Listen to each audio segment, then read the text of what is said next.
नमस्कार। अब तक के सभी समाचारों को लेकर आपके साथ मैं हूं सुखवीर। आप देख रहे हैं आपका अपना चैनल भिवानी हलचल। बाजरे के उत्पादन को वैश्विक स्तर पर उठाने के लिए संयुक्त राष्ट्र संघ में एक प्रस्ताव पास करके अंतर्राष्ट्रीय बाजरा महोत्सव मनाने का निर्णय लेते हुए वर्ष 2023 अंतर्राष्ट्रीय बाजरा वर्ष घोषित करने का फैसला लिया गया है। इस मौके पर कृषि मंत्री जेपी दलाल ने बताया कि बाजरे का उत्पादन बढ़ाने के लिए अंतर्राष्ट्रीय स्तर पर प्रयास किए जा रहे हैं। बाजरे के उत्पादन व खपत को वैश्विक स्तर पर ऊंचा उठाने के उद्देश्य से वर्ष 2023 को अंतर्राष्ट्रीय बाजरा महोत्सव के रूप में मनाने का निर्णय संयुक्त राष्ट्र संघ द्वारा भारत के अनुमोदन पर लिया गया है। इस मौके पर कृषि मंत्री जयप्रकाश दलाल ने कहा कि बाजरे के उत्पादन को बढ़ावा देने के लिए अंतर्राष्ट्रीय स्तर पर प्रयास किए जा रहे हैं ताकि यह मुख्य खाद्य फसल बन सके। बाजरा जैसे मोटे अनाज के उत्पादन व खपत को बढ़ावा देने के लिए देश भर के किसानों को प्रशिक्षित किया जा रहा है कि वे अधिक से अधिक बाजरे का उत्पादन करें। वहीं औद्योगिक क्षेत्र में इसके कंजप्शन बढ़ाने को लेकर स्नैक इंडस्ट्री, फास्ट फूड व अन्य पदार्थों के बारे में प्रयोग को बढ़ावा दिया जा रहा है। उन्होंने बताया कि पूरी दुनिया में 41% बाजरा भारत देश में पैदा होता है तथा उसमें भी 67% बाजरा उत्तरी भारत के राज्य हरियाणा, राजस्थान, उत्तर प्रदेश में पैदा होता है तथा बाजरे की फसल को बढ़ावा देने के पीछे इसकी पोषक तत्वों की प्रचुरता भी है। इसी बिंदु को देखते हुए बाजरे के उत्पादन को बढ़ाया जा रहा है। इसके अलावा बाजरा एक प्राकृतिक फसल है जो भारत के वातावरण में कम पानी, अधिक गर्मी व कम देखभाल में पैदा हो जाता है। ऐसे में भारत देश के उत्तरी भारत का वातावरण विशेष तौर पर प्राकृतिक रूप से अनुकूल है। कृषि मंत्री ने यह भी कहा कि हरियाणा प्रदेश में बाजरे के उत्पादन व इसके बेहतरीन भाव मिलने की अपार संभावनाएं हैं। ऐसे में किसानों को बाजरे का उत्पादन प्रचुर मात्रा में करना चाहिए। देखिए, हमारी केंद्र सरकार की नीति ये है कि किसान को फसल चक्कर जो है गेहूं धान उससे निकालें, वो बागवानी की तरफ ध्यान दें, मोटे अनाज की तरफ ध्यान दें, मिलेट्स की तरफ और दालों की तरफ ध्यान दें, तिलहन की तरफ ध्यान दें।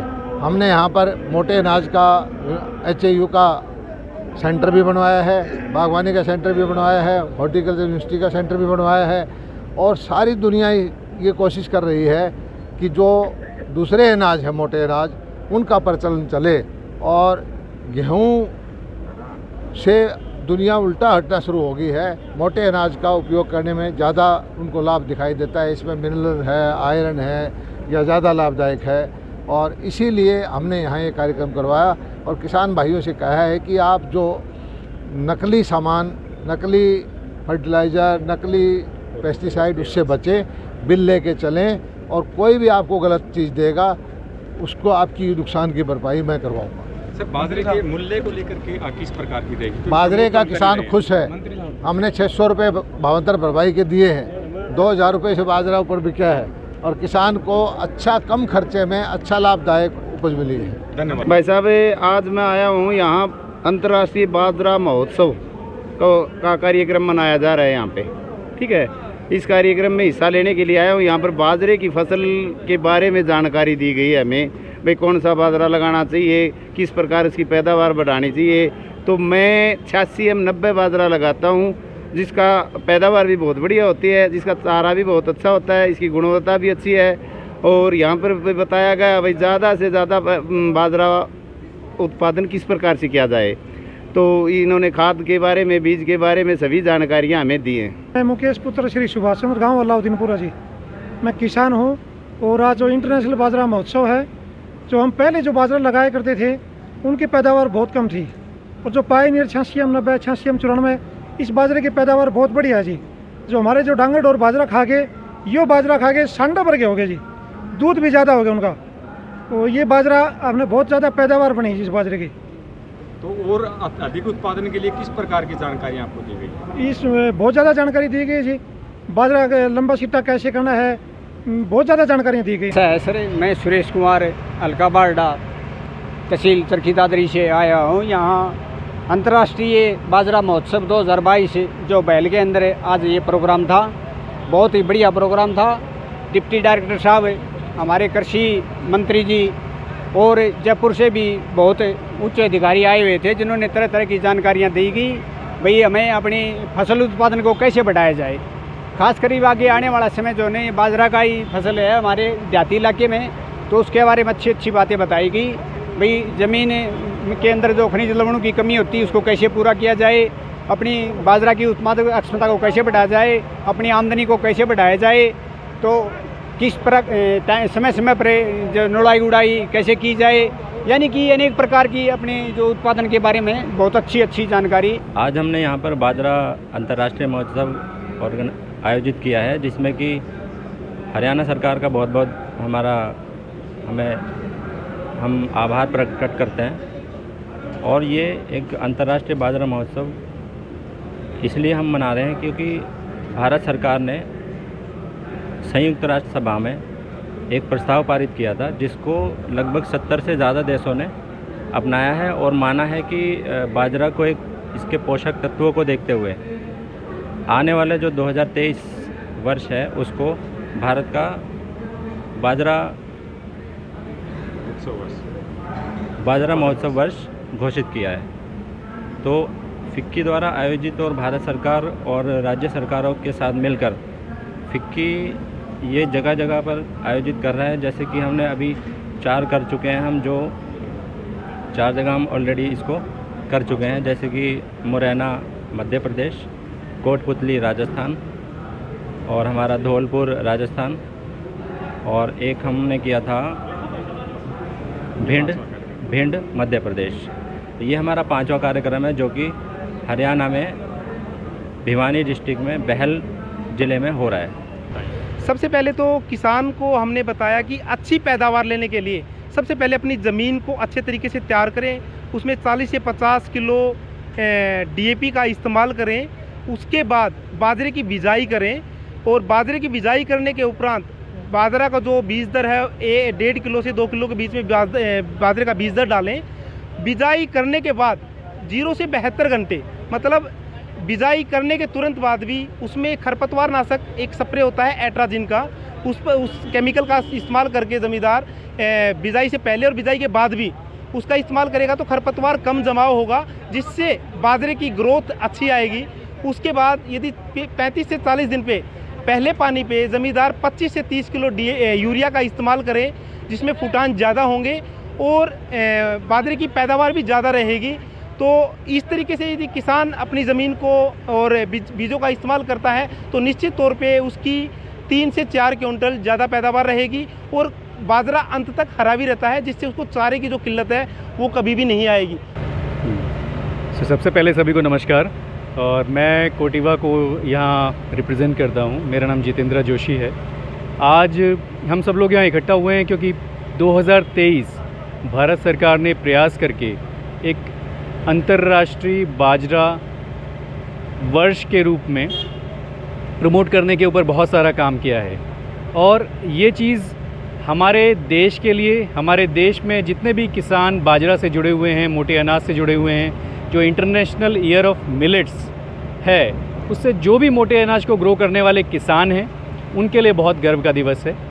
जो हमारी जैसी कंपनी हैं जो मिलेट्स पर काम करती हैं, और आज हम पायनियर ब्रांड के साथ बाजरा में किसानों को बहुत सालों से सेवा दे रहे हैं, हमारे लिए भी गर्व का ये विषय है कि एक ऐसी फसल जो केवल भारत में और शायद अफ्रीका के कुछ क्षेत्रों में होती थी, उसको आज हमारी सरकार ने पूरी दुनिया में आगे ले जाने का काम किया है। और ये एक शुरुआत है, बट जैसे जैसे दुनिया इसके बारे में जानेगी, मिलेट्स के बारे में और जानेगी, डिफरेंट टाइप ऑफ मिलेट्स के बारे में जानेगी, तो मिलेट्स का प्रचार होगा। जब वो प्रचार होगा उससे उसका कंजम्पशन बढ़ेगा। और आज हम जानते हैं कि जो हम अनाज खाते हैं उनकी तुलना में आज हम इसको मोटा अनाज बोलते हैं, बट ये कभी स्टेपल डाइट होता था, एक आम भोजन होता था पूरे देश का, भारत के वासियों का। आने वाले समय में इसके जो न्यूट्रिशनल क्वालिटी हैं इस इंटरनेशनल ईयर ऑफ मिलेट में लोग जानेंगे, समझेंगे पूरी दुनिया में, और इसका जो कंज्यूमर है वो और बढ़ेगा। और आज की खबरें इस प्रकार से। भिवानी के उपायुक्त डॉक्टर RS ढिल्लों के आदेशानुसार ग्रीष्मकालीन अवकाश के शुरू होते ही समर कैंप का आयोजन स्थानीय बाल भवन पब्लिक स्कूल में किया गया। इस अवसर पर भिवानी के CTM विजय कुमार यादव, जिला शिक्षा अधिकारी रामतार शर्मा, खंड शिक्षा अधिकारी अनिल गौड़ ने विभिन्न एक्टिविटीज़ के नोडल ऑफिसर्स की उपस्थिति में arts and craft, judo, music व डांस इत्यादि अनेक एक्टिविटीज़ का शुभारंभ बच्चों के लिए किया। उल्लेखनीय है कि भिवानी जिला उपायुक्त RSD लो के आदेशानुसार ग्रीष्मकालीन छुट्टियों के बाद सरकारी स्कूल के बच्चों के लिए भिवानी के बाल भवन स्कूल में समर कैंप का आयोजन करवाया गया है, जिसमें अनेकों प्रकार की एक्टिविटीज बच्चों के लिए कराई गई, जिसमें yoga, dance, martial art, swimming शामिल हैं। जिला शिक्षा अधिकारी राम अवतार शर्मा ने बताया कि जिला उपायुक्त के आदेशानुसार यह कार्यक्रम किया गया है ताकि ग्रीष्मकालीन छुट्टियों में भी बच्चे अपनी रुचि के कार्य को कर सके। वहीं छात्राओं ने बताया कि समर कैंप के माध्यम से उन्हें बहुत अच्छा लग रहा है तथा इसमें अनेक प्रकार के कार्यक्रम उन्हें सिखाए जा रहे हैं। वे इस तरह के कार्यक्रमों के लिए वे जिला प्रशासन का धन्यवाद करते हैं। मैं यहाँ डांस सीखने आई हूँ और मैं यहाँ बहुत अच्छे से डांस सीखूंगी बस, और यहाँ के टीचर्स भी बहुत अच्छे हैं। गवर्नमेंट हाई स्कूल ढाणी हनुमान भिवानी 9th क्लास। मेरा नाम महक है और मैं girls government senior secondary school में पढ़ती हूँ। आज DC के द्वारा यहाँ पे कैंप ऑर्गेनाइज़ किया गया है और मैं बहुत खुश हूँ कि मैं इसमें पार्टिसिपेट कर रही हूँ। यहाँ पे बहुत सारी एक्टिविटीज़ हैं, जैसे कराटे है, जूडो है, योगा, डांस, ड्राइंग है। हम यहाँ पे जैसे आजकल की जनरेशन क्या है कि मोबाइल में घुसी रहती है और बिल्कुल भी इंजॉय नहीं कर पाती। अगर हमें कुछ करना है तो मोबाइल रहा और हम लेज़ी हो गए हैं बिल्कुल ही। पर यहाँ पे 10 डेज़ का जो कैंप है इससे हमें बहुत ज़्यादा बेनिफिट है। हम आएंगे, एक दूसरे से मिलेंगे, जुलेंगे, हमें पता चलेगा कि क्या चल रहा है आजकल। और योगा से तो हमें ये बेनिफिट है कि हम शारीरिक भी सही रहेंगे, हम हेल्थी रहेंगे बिल्कुल। और अभी कोरोना कोविड-19 गया है तो उसके बाद तो हमें योगा की बहुत ज़रूरत है, तो हमारे लिए बहुत बेनिफिट है इस कैंप में आना। और हम यहाँ पे समर कैंप एंजॉय करने आए हैं। यहाँ पे हमें बहुत सारी एक्टिविटीज़ मिल रही हैं। हमें यहाँ पे डांस, मैंने देखा यहाँ पे डांस इतना अच्छा सिखा रहे हैं हमें, और हमारी हेल्थ के लिए भी अच्छा है थोड़ी बहुत एक्सरसाइज करना, और क्राफ्ट भी बहुत अच्छे सिखा रहे हैं हमें। फन कैंप हैं, फन कैंप बच्चों के लगे हुए हैं जिसमें 6 प्रकार की गतिविधियाँ बच्चों की हॉबी क्लासेस हैं, एक्टिविटीज़ में सीखना, तो जिसमें नाटक है, पेंटिंग है, ड्राइंग है, योगा है, ताइक्वांडो है, थिएटर है। इस टाइप की गतिविधियाँ जो बच्चे फन के रूप में लेंगे और इन गतिविधियों में रुचिकर कक्षाओं में भाग लेते हुए छुट्टियों का आनंद उठाएंगे। हाँ, ये रुचिकर कक्षाएं हैं जिसमें शारीरिक गतिविधियाँ भी हैं और रुचिकर कक्षाएं हैं, तो क्योंकि हर बच्चे के अंदर अलग अलग टैलेंट होता है, तो ये टैलेंट भी बच्चे का उभरना चाहिए। शिक्षा का अल्टीमेट उद्देश्य तो यही है। हमारे पब्लिक स्कूल बाल भवन में रुचि कक्षाओं का आयोजन किया गया है और जिनको आयोजित करने का अवसर DC साहब ने पब्लिक स्कूल बाल भवन को दिया है। मैं DC साहब की बहुत बहुत आभारी हूँ। तो जिसके कारण बच्चों को अलग अलग अपनी कुशलताओं को और उनमें अच्छा अपने आप को परफेक्ट बनाने का उनको मौका दिया जा रहा है, जिसमें डांसिंग, सिंगिंग, जूडो, कराटे और जिम्नास्ट, ताई कमांडो, कई तरीके की जो है कक्षाएं अलग अलग ट्रेनर्स के द्वारा लगाई जा रही हैं। तो इसके लिए मैं DC साहब का तहे दिल से धन्यवाद करती हूं कि ये भिवानी स्कूल के बच्चों के लिए उनको बहुत ही अच्छा उन्होंने मौका प्रदान किया। मेरा नाम संजू शर्मा है। मैं ये DC साहब की तरफ से बच्चों के लिए बाल कल्याण की तरफ से जो कैंप लग रहा है 15 दिन का, तो इन बच्चों को सुबह 8 से लेकर 10 तक सिखाया जाएगा सब कुछ। तो उसमें जूडो, कराटे, योगा, डांस और फाइन आर्ट्स सारी एक्टिविटीज़ हैं। इससे कुछ का फायदा होगा। ये जो बच्चे छुट्टियों का मतलब यूज करेंगे, जल्दी उठेंगे, चीज़ों को सीखेंगे, तो लाइफ में कभी काम आएंगे उनके पढ़ाई के साथ साथ। ये मार्शल आर्ट इसलिए है ताकि अगर भिवानी से बाहर भी कई बच्चे पढ़ने जाएंगे तो आपकी अपनी सुरक्षा खुद कर सकें गर्ल्स और ये बॉय। मेरा नाम प्रियंका है। जी प्रियंका जी, क्या कहेंगे? क्या यहाँ पे मैं डांस सीखने आई हूँ। यहाँ पे मुझे बहुत अच्छे वो मिलेंगे डांस टीचर, और मैं यहाँ पे बहुत अच्छा डांस सीखूँ। UPSC द्वारा आयोजित की गई IAS की परीक्षा में 607वां रैंक प्राप्त करते हुए रेणु दहिया ने किया भिवानी जिले का नाम रोशन। रेणु दहिया की उपलब्धि पर तिगड़ाना गांव के सभी परिजनों व ग्रामीणों ने उनके निवास स्थान पर पहुंचकर उन्हें बधाइयां दी। वहीं उनके पिता नरेश कुमार व माता मीना देवी का कहना है कि उनकी बेटी व अन्य बेटियों ने यह साबित कर दिया है कि बेटियाँ किसी भी क्षेत्र में पीछे नहीं हैं। भिवानी के रेणु दहिया ने यूपीएससी की परीक्षा में 607वां रैंक हासिल किया है। रेणु की इस उपलब्धि पर घर में खुशी का माहौल है। आपको बता दें कि रेणु का यह दूसरा मौका था जब रेणु ने यूपीएससी में 607वां रैंक हासिल किया है। वहीं आज भिवानी पहुंचने पर जहां एक तरफ परिवार के लोगों में खुशी का माहौल था, तो वहीं दूसरी तरफ लोग भी उसे मुबारकबाद देने के लिए पहुंचे। वहीं इस अवसर पर रेणु का कहना है कि आज लड़कियां किसी भी सूरत में किसी से कम नहीं हैं। उनका एक सपना था जो पूरा हो गया है। पहले वे रेलवे में कार्यरत थी तथा उन्होंने देश की सेवा करने की ठानी थी, जो वे करेंगी। वहीं रेणु के पिता नरेंद्र दहिया ने बताया कि वे काफी खुश हैं। उनकी बेटी आईएएस बन गई है। साथ ही उन्होंने लोगों से बेटियों को खूब पढ़ाने की बात भी कही। काफ़ी खुशी है। ऑब्वियसली एक आप इतनी मेहनत करते हैं, ऑलमोस्ट आपका पूरा 1 साल लग जाता है हर अटेम्प्ट में, तो ऑब्वियसली खुशी है। एक क्लोजर मिला है फाइनली कि बस अब मतलब एटलीस्ट अब ऐसे एक सर्विस में जा पाऊँगी जहाँ मन है और जहाँ पूरा मन लगा काम करूँगी। ऑब्वियसली अभी भी मैं रेलवेज़ में थी, उसको भी काफ़ी इन्जॉय कर रही थी मैं अपने जॉब को, बट अब सर्विस अपग्रेडेशन होगा तो वो अलग एक प्रकार का चैलेंज मिलेगा वर्क में, जो कि I am looking forward to that. So thank you.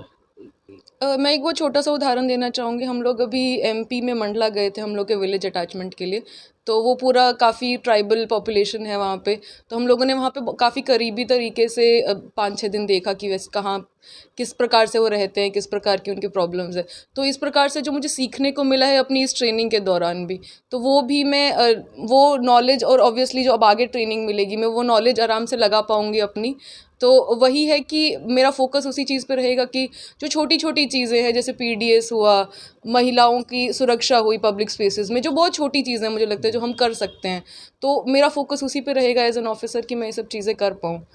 Amul cooperative society के तत्वावधान में बुधवार को तोसाम रोड स्थित टीआईटी वरिष्ठ माध्यमिक विद्यालय प्रांगण में वर्ल्ड मिल्क डे के अवसर पर एक कार्यक्रम का आयोजन किया गया। विद्यालय प्राचार्य डॉक्टर डीपी कौशिक की अध्यक्षता में किए गए कार्यक्रम का शुभारंभ अमूल शाखा प्रबंधक आशीष कुमार व एरिया इंचार्ज संदीप कुमार द्वारा बतौर मुख्य अतिथि पहुंचकर किया गया। इस अवसर पर उन्होंने दूध के सेवन व महत्व के बारे में बच्चों को बताया।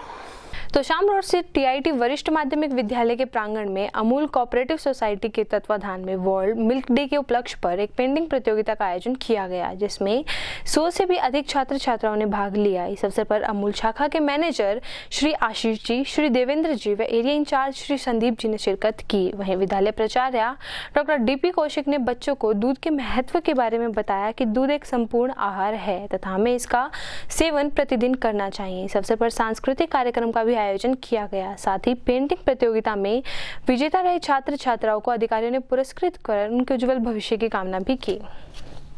आज 1 जून मतलब वर्ल्ड मिल्क डे, उसके लिए हम आज भिवानी के टीआईटी सीनियर सेकेंडरी स्कूल में आए हैं। वर्ल्ड मिल्क डे फोकस करता है मिल्क की अवेलेबिलिटी और मिल्क के प्रमोशन पे। ऐसा क्यों? क्योंकि हम बहुत सालों से ये सुनते हैं कि मिल्क एक पूरा खाने की तरह यूज़ होता है, उसमें न्यूट्रिशन इतने हैं, उसकी वैल्यू इतनी है। हम पुरातन काल से सुनते आ रहे हैं कि भाई दूध घी खाने में इतना यूज़ होता है, पर ये क्वालिटी, ये न्यूट्रिशन कौन प्रोवाइड करेगा? तो वो हम वर्ल्ड मिल्क डे पे प्रमोशन कर रहे हैं कि दूध से अच्छा दूध की क्वालिटी, दूध के न्यूट्रिशन पे चाहिए। अमूल मिल्क की तरफ से हम सबको श्योरिटी देते हैं कि भाई हमारा मिल्क या मिल्क प्रोडक्ट्स आपको प्योर फॉर्म में मिलेगा, उसमें जो भी न्यूट्रिशन लिखा हुआ है उससे ज़्यादा ही मिलेगा आपको। और पूरे इंडिया से हम दरख्वास्त करते हैं कि हर फैमिली में न्यूट्रिशन की वैल्यू, जो पोषक तत्व बच्चों को मिलने चाहिए, उस पर ध्यान दे। दूध के माध्यम से हर एक छोटे से छोटे बच्चे को उसके हक का पोषण प्राप्त करवाया जाए। ये सीनियर सेकेंडरी स्कूल में छोटे छोटे बच्चे हैं, वो जानते हैं आजकल कि भाई क्या चल रहा है, क्या नहीं चल रहा है, और ये देख के हम खुश हुए। हम आगे भी ऐसा कुछ ट्राई करेंगे कि और इसको बढ़ावा दे सके और हम हर एक फैमिली तक पहुंच सके और दूध की जो भी गुणवत्ता है वो हर एक भारतीय तक पहुंचा सके। आज टीआईटी सीनियर सेकेंडरी स्कूल में वर्ल्ड मिल्क डे मनाया गया। जैसा कि अभी आशीष जी ने बताया था कि जो वर्ल्ड मिल्क डे है उसको मनाने का एक अलग ही तरह का हमारा जो स्कूल का एक अनुभव रहा। आज इस विषय में हम कंपटीशन करवाए गए और बच्चों को प्राइज़ डिस्ट्रीब्यूशन करवाया गया और दूध के बारे में बच्चों को इतनी अच्छी नॉलेज दी, जिसके बुक्स भी डिस्ट्रीब्यूट की गई, डॉक्यूमेंट्री भी दिखाई गई और ये बताया गया कि हमारे लिए जो दूध है वो कितना एक कंप्लीट फूड है और बच्चों ने ये प्रोग्राम में अटेंड करके बहुत ही उनको अच्छा लगा और बहुत ही इंजॉय किया। जैसा कोऑपरेटिव सोसाइटी की तरफ से इन्हें गिफ्ट के रूप में लस्सी जो कि बहुत ही गर्मियों के टाइम में ज़रूरी है वो डिस्ट्रीब्यूट की गई, आइसक्रीम्स वगैरह डिस्ट्रीब्यूट की, तो सचमुच बहुत अच्छा लगा। बुधवार को सर्व कर्मचारी संघ हरियाणा की भिवानी इकाई द्वारा विभिन्न मांगों व मुद्दों को हल करवाने के लिए 4 सदस्यीय प्रतिनिधिमंडल द्वारा उपायुक्त से मुलाकात की गई। इस अवसर पर कच्चे कर्मचारियों को पक्का करने, बकाया वेतन का भुगतान करने, विभिन्न विभागों में लगे कर्मचारियों का डीसी रेट बढ़ाने इत्यादि से संबंधित ज्ञापन मास्टर सुख दर्शन सरोहा व सचिव सूरजभान जटासरा द्वारा सौंपा गया।